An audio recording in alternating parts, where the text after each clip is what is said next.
Welcome to the J.R. Hendrick Texan Gentleman, the podcast that deals with the early life of J.R. Hendrick. And now for Power Play, counting the days, J.R. and Jimmy as narrators.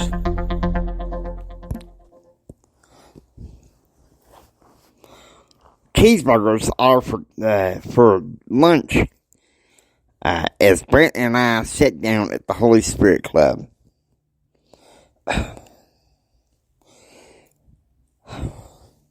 Hypodermic needle theory of mass media. Well, I think I've heard that before, Brent said. Dr. Harmon uses it sometimes. To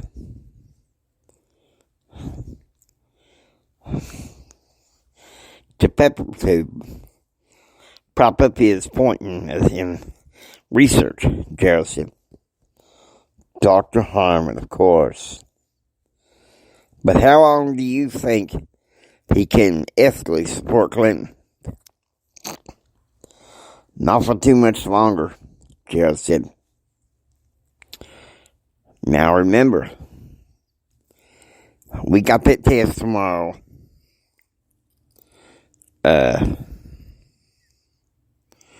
Freedom Pkay is monitoring it, and I'm taking it at the library instead.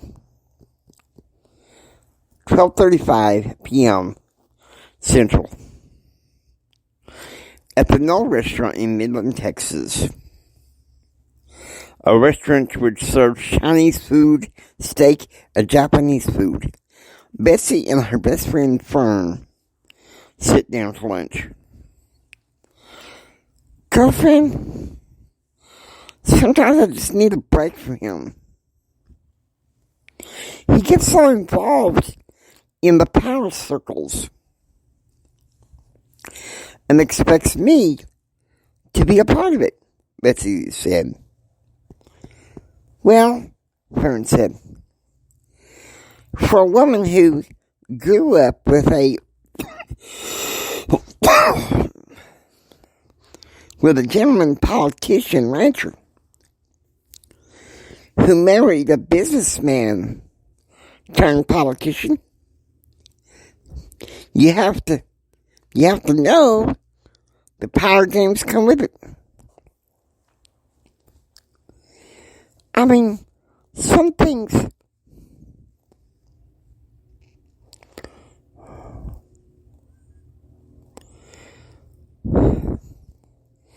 Jim, he didn't care about the power games. He just wanted to use money. I mean, John, he didn't care about the money. He just wanted to use money to crush it and have a good time. Oh, now, don't tell me you're funny over him. No. He's in Miami. He goes to be with his son, or one of his sons, in San Antonio on Thanksgiving. And then he's joining us in Gainesville.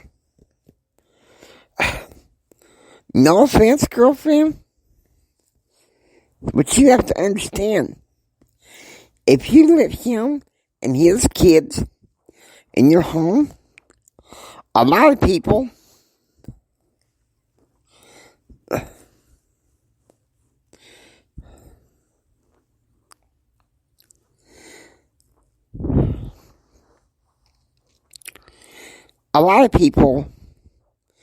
can bring up the heat. It can hurt Junior. He's so fragile.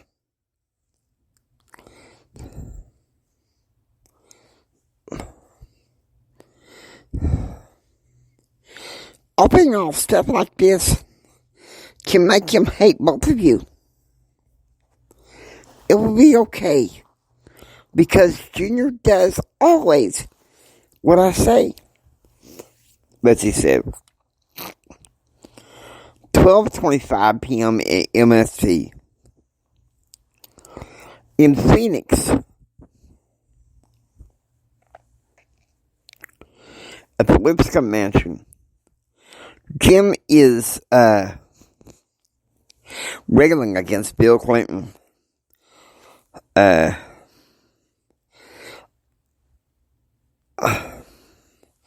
Obviously, after meeting Assemblies of Christ patriarch John Paul Stevensberger. The patriarch was born in Ohio and raised in Kentucky. And after finishing his mission in Mexico, he moved to Utah, where he worked his way up to Bishop Reverend, Apostle, and now Patriarch. 2:35 p.m. Central. Here I was at the Center for Public Affairs Auditorium with a debate practice on the direction of Dr. Harmon. He selected me to be a contending debater against Bill Hume, with another guy from the University of Dallas to support Bill Hume. 2:10 p.m. MST. Jim is meeting Arizona Governor Fife Symington, using his slippery, persuasive speech from one developer to another. He persuaded the governor to continue on the school choice route, as well as recommend state grants for small businesses in Arizona. 4:35 p.m. Central. Listening to the last of the Blake Carter show as Blake interviews Daddy. I knew that Daddy would be on the road and most likely would not call me until next Sunday, when he was totally back in D.C.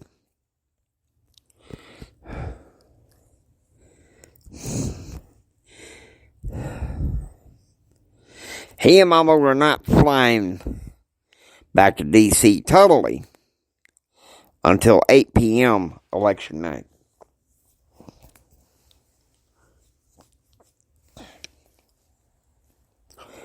$6:30 p.m. Central.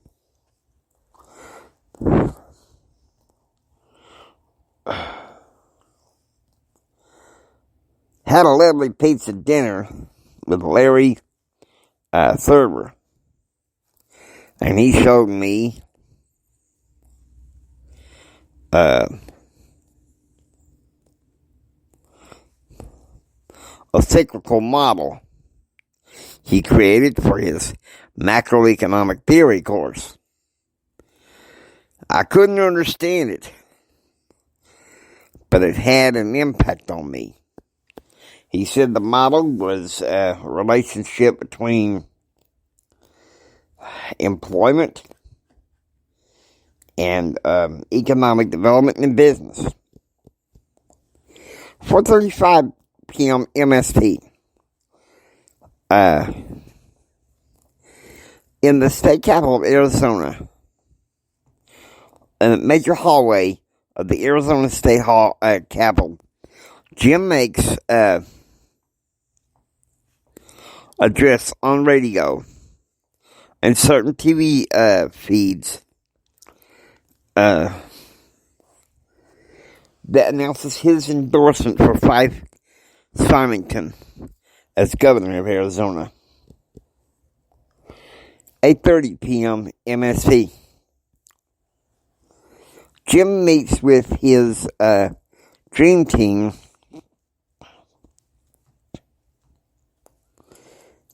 in the Britley Mansion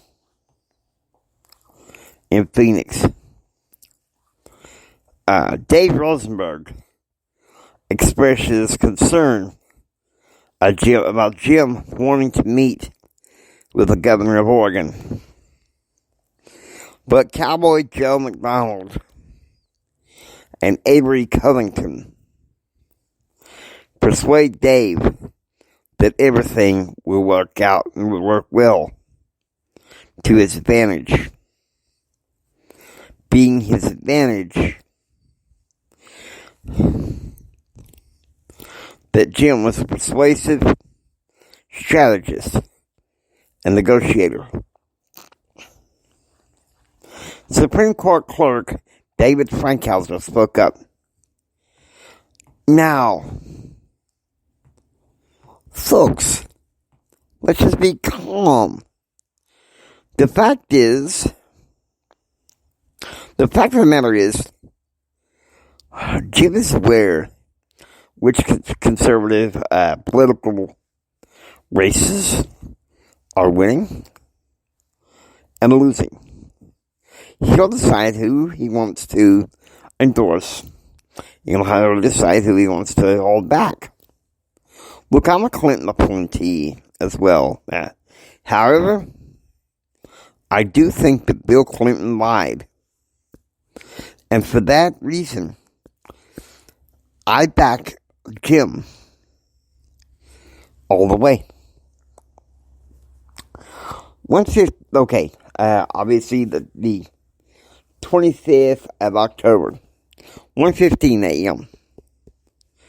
Elizabeth wakes up crying for abdominal pain and goes down into the living room to smoke a cigarette and drink some tonic.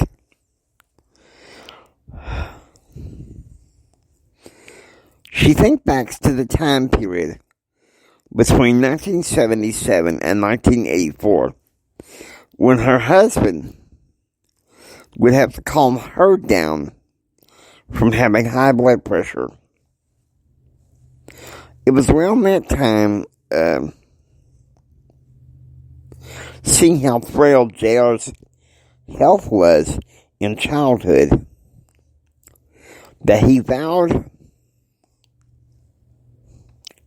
to work better, to stop drinking, and being a family man and gentleman rancher.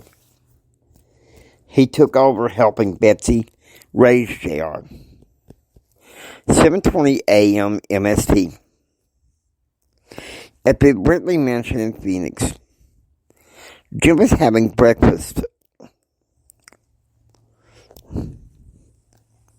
At 9 today, he was going to meet again with the governor one more time. And then at 9:30, make a speech at Arizona Christian University. 9:30 a.m. JR is taking a test at the Texas Tech Library, supervised by Pkay. Meanwhile, in Midland, Betsy takes her mother, Elizabeth, to see her oncologist, Dr. Theodore, who had earlier claimed her to be cancer-free.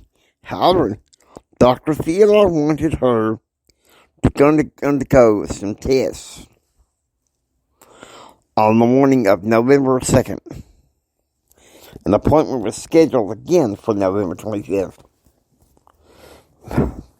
11:10 a.m. Eastern. In Washington, D.C., Amy Kathleen is in her English literature class taking copious notes about the ideas and writing of William Shakespeare. 8:45 a.m. MST. Jim, along with the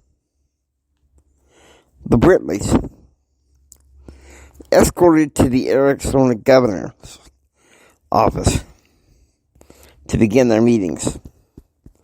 9 a.m. MST. In Phoenix, Jim is meeting again with Governor Fife Symington. Jim's persuasive, insistent, along with data. The governor heartily agreed to promise some state block grants for those wanting to start small businesses and those having a small business. 11 a.m. Central. Tuna sandwiches was for lunch at the Holy Spirit Club as I sat down next to Stony Rosen. So, how is Charlie rolling around? Stony asked. I don't know. He wants me to meet him before dinner at the fountain in order to have pictures taken of me and him and Alexa, Jim said. See, here's a few things to try. I can help you.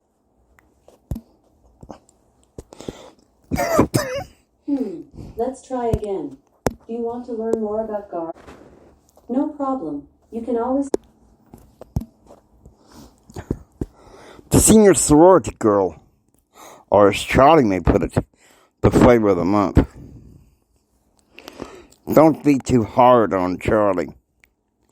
I'm beginning to say he's not so bad. You know, you and I understand each other. Mom keeps telling me how bad I am for having this girlfriend. But I love her. Even if it means I have to leave the club for a time.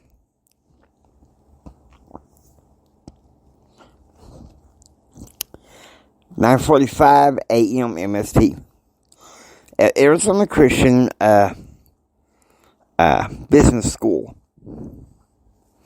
Jim is talking about the current economic climate under the Clinton administration,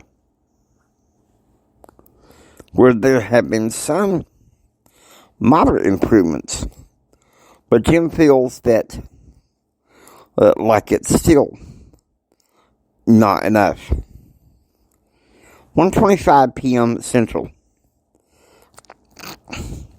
Library time with Brent Clark and Stony Rosen in Tim Newcastle. Brent and I have an economics test tomorrow morning. Other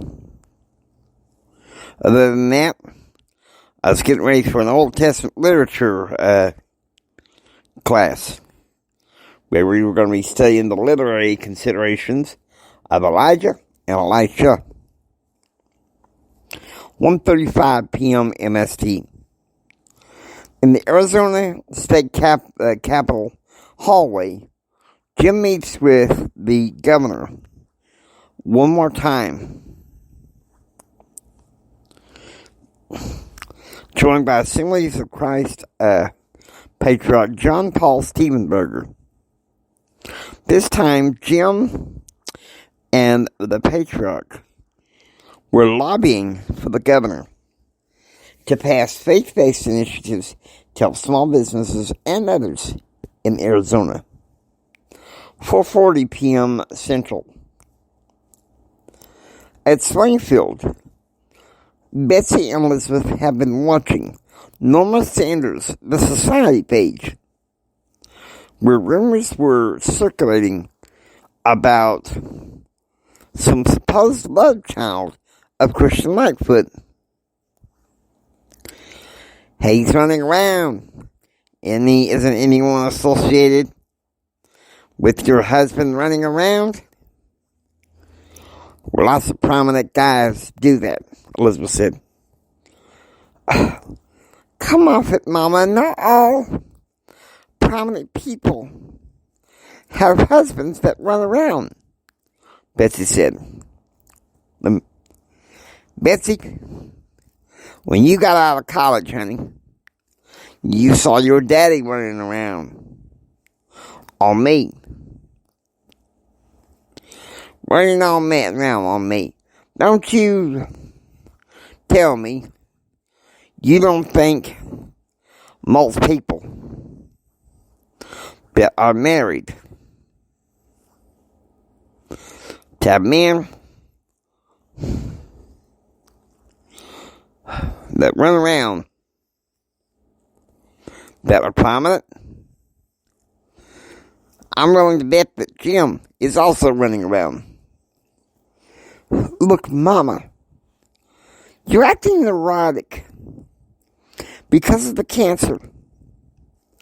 Brittany, can you get her pills, please? Betsy said. Earlier today, Betsy had lunch with Kyle, had snacks with Kyle and Madison and little George and Andrew. For once, she didn't make the latest teas from Washington, D.C., and she didn't miss it for some reason.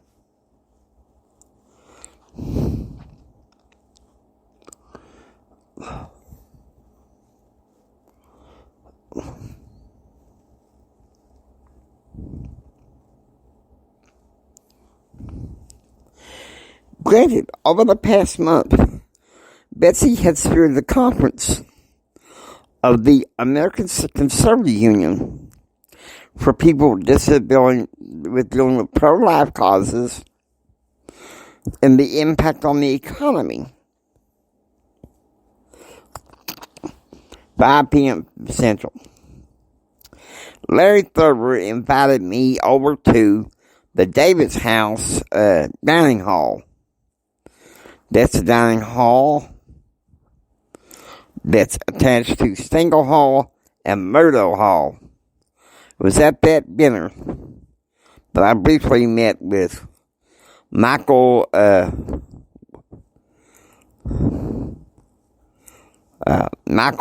Williamsmore, a man who after graduation would serve as a Baptist minister in the former Soviet Union. 5:30 p.m. MST. Jim, along with Governor Fife Symington, attended investment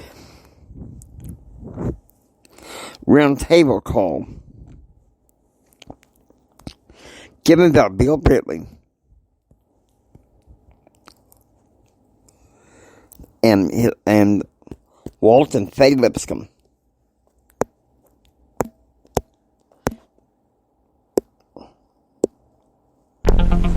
Hope you enjoy listening to the J.R. Hendrick Texan Night.